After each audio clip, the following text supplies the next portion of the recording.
The food on the counter was still warm, but no one had touched it. My father leaned against the doorway, arms crossed, his eyes colder than the draft sliding through the cracked window. "If she left you, that's your mess. Don't expect us to clean it up," he said, his voice like splintered wood. My mother didn't look at me, her gaze fixed on the clock, as if waiting for time to erase me and the baby from their house. My daughter whimpered, her tiny fists clutching the air. I shifted her against my chest, but my parents' silence was louder than her cries. My father walked closer, pressed a set of keys into my palm, then pulled them back just as quickly. "Not for you. For your brother. You'll find your own way." And with that, he opened the door, gesturing for me to leave. I was 23, carrying a newborn, carrying shame, carrying the echo of a family who had decided I was too heavy to love. I left that night with only a blanket, a diaper bag, and the memory of their closed faces. Years have passed. My daughter has grown into a mirror of strength I never knew I had. And then, last week, my parents called. They said they wanted to visit, to see how we turned out. Their words felt rehearsed, brittle, almost curious. I agreed. But I knew, when they stepped into my home, they wouldn't just see me. They'd see every truth they tried to bury. Have you ever had family cross your boundaries? Let me know in the comments. And as I waited for their knock, one thought burned quietly. Sometimes the exile becomes the kingdom. The knock came softer than I expected, almost hesitant, like they were afraid of what waited behind the door.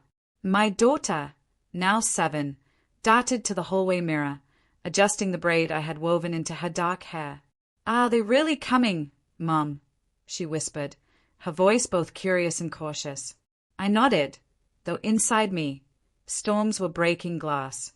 When I opened the door, my mother stepped in first. Her perfume hit me instantly, the same sharp scent she'd worn the day she told me to stop crying. It won't change anything. She looked older, yes, but not gentler. Behind her, my father followed, shoulders squared, as if still playing judge. Their eyes scanned the living room. The polished floors, the framed drawings of my daughter, the neat rows of books. And then the object they both froze at, the framed key hanging by the entryway. A simple, tarnished key, mounted in a shadow box. The same key my father had once pretended to press into my palm before pulling it back. My mother's lips parted. "You still kept that?" Her tone was unreadable, half wonder, half guilt. I smiled lightly. "It reminds me where the real doors are." My father coughed, shifting uncomfortably, as though the air had grown thicker. My daughter peeked around the corner, holding her stuffed rabbit. My mother bent slightly, forcing a smile. "So this is her," she murmured. I watched them both closely. They thought they were here to measure me, to see if I'd broken or bent. But already I could feel the tables turning. We moved into the dining room, the late afternoon light spilling through the curtains in streaks of gold. My daughter had carefully set the table herself. 3 mismatched plates, folded napkins, even a glass of water placed at each seat. She wanted it perfect. I could see her pride glowing as she whispered, "Sit, Nana. Sit, Grandpa." My father cleared his throat, lowering himself slowly into the chair as though he were the guest of honor. My mother adjusted the napkin on her lap, her eyes sweeping over every corner of my home, cataloging what I had built without them. The silence was brittle. Finally, my father spoke. "You've done well enough, I suppose. Didn't think you'd manage on your own." His words were meant to sound like praise, but they landed heavy, coated in disbelief. I leaned back, steadying myself. "I managed because I had to." My mother reached for her glass. "We didn't know if you'd survive. Those nights must have been hard." Her attempt at sympathy stung worse than cruelty. Where had that concern been when I was walking the streets with a newborn, praying the shelter had one bed left? I looked at my daughter, her small hand smoothing the tablecloth, unaware of the storm beneath the surface. "She survived too," I said softly. My mother's gaze flicked to her, then back to me. She looks happy. I nodded. Happiness grows where it's watered, not where it's abandoned. The key hanging in the hallway caught the sunlight at that exact moment, glinting like a witness. Their eyes went to it again, as if it were a verdict. And in that pause, I realized this wasn't their visit to judge me. This was my trial for them. The air thickened with unspoken truths. My daughter skipped off to her room, humming softly, leaving the three of us in the dim quiet. My mother glanced at the bookshelf again, her eyes landing on a photo frame. She reached for it without asking. It was the picture of me outside the shelter, bundled in layers, my newborn swaddled against my chest. A volunteer had taken it years ago and later mailed it to me, proof of survival. "You kept this," she whispered, fingertips trembling against the glass. I met her eyes. "I keep reminders of what made me."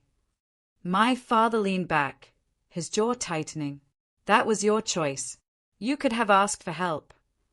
A laugh slipped from me, sharp as a crack in glass. "Help? You mean the night you pulled the keys away? The night you told me I wasn't your burden?"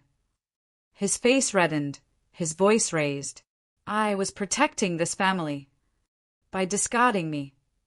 My voice stayed low, steady. "Tell me, did it feel like protection when you shut the door on your own blood?" The house fell silent. Only the hum of the refrigerator filled the space, steady as a heartbeat. My mother put the photo down gently. "We thought you'd come back, that you'd beg." I shook my head. "I didn't beg. I built." The word surprised even me. Calm, sharp, undeniable. And in that moment, I saw them flinch. Not from anger, but from recognition. The key on the wall seemed to glow again, its shadow stretching longer, as if marking the distance between who they were and who I had become. My daughter returned, dragging a box of crayons and her sketchbook. She climbed into the chair beside me and began drawing, her little brow furrowed with focus. The soft scrape of wax against paper filled the silence that none of us seemed willing to break. My mother leaned forward, her voice suddenly delicate. "She looks so much like you did that age, except happier." Her words hung heavy, like smoke that wouldn't clear. I caught my daughter's eye as she looked up, grinning proudly at her messy rainbow. "Look, Mom, for you." She pressed the page into my hands. I kissed her forehead. "It's beautiful." And then, without planning it, I slid the paper across the table to my parents. "Do you see this? This is what love looks like when it isn't conditional." My father shifted in his chair, visibly uncomfortable. He muttered, "Children don't understand the weight of choices." I met his gaze steadily. "No, but they understand who stayed." My mother looked at the key again, unable to resist. "You hung it up like a trophy." "Not a trophy," I corrected softly. "A reminder that some doors close forever." My father's mouth opened, but no words followed. My daughter tugged at my sleeve, whispering, "Why are they sad?" I smoothed her hair, because sometimes truth is heavy. Her innocent eyes blinked. Then she returned to her crayons, coloring as though the world wasn't breaking in half across the table. And that's when I realized the real reckoning wasn't with me. It was with the mirror of a child they could never claim as theirs. The weight in the room pressed deeper, every second stretching longer. My father finally stood, pacing near the window, his reflection caught between the glass and the fading evening light. "You don't understand," he muttered. "We had debts. We had appearances to keep. Taking you in, after she left, it would have ruined us." His words sliced through me, not because they were new, but because they were practiced. Excuses polished over the years until they gleamed like truth. I rose slowly, steadying my breath. "Ruined you? You already did that yourselves. Not by what you owed, but by what you threw away." My mother's voice cracked. We thought you'd forgive us eventually." The silence that followed was deafening. My daughter had set aside her crayons, now clutching her rabbit, watching with wide eyes. I crouched beside her and whispered, It's okay. Mommy's just telling the truth. When I straightened, my eyes locked on the key once more. That night, you decided I was disposable. But look at this house. Look at her. I was never disposable. You were. My father's fists clenched, but his shoulders sagged, as if the weight he carried had finally grown unbearable. And then, almost too softly to catch, my mother said, "You still wear that perfume." I blinked, a decoy of a line, slipping from her lips like an echo from another life. But it didn't mask the truth.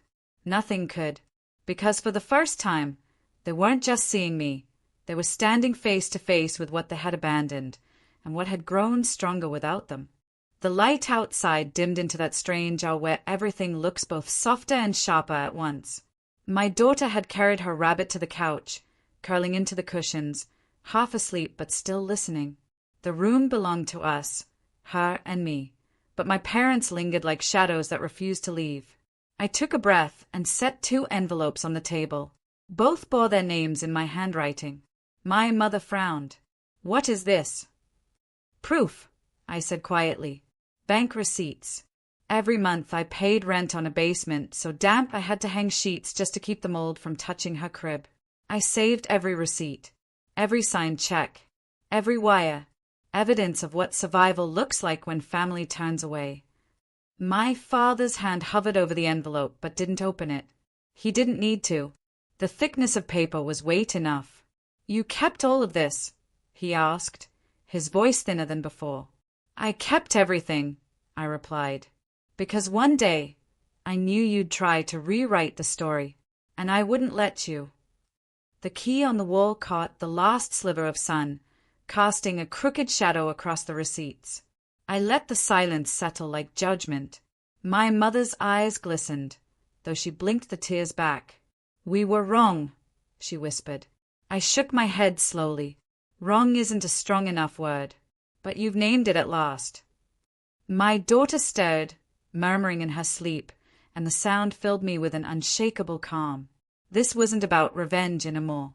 It was about truth standing unshaken in its place.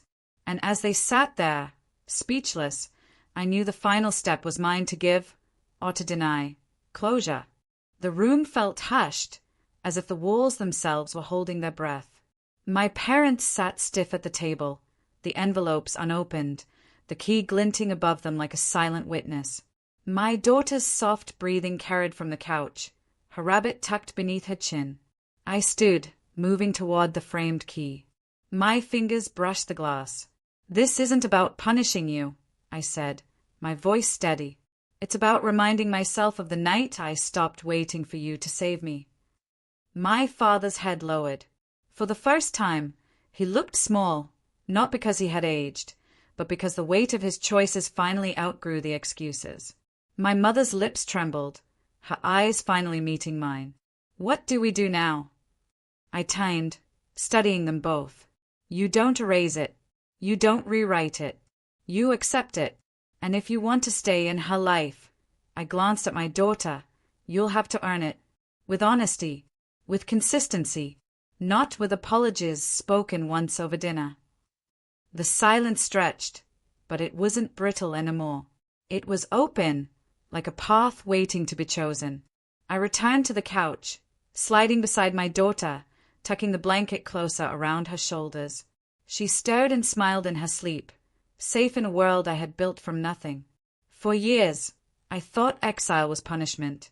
But tonight, I saw it clearly. Exile had been my liberation. The key no longer meant rejection. It meant entry into a life I had claimed, brick by brick, truth by truth.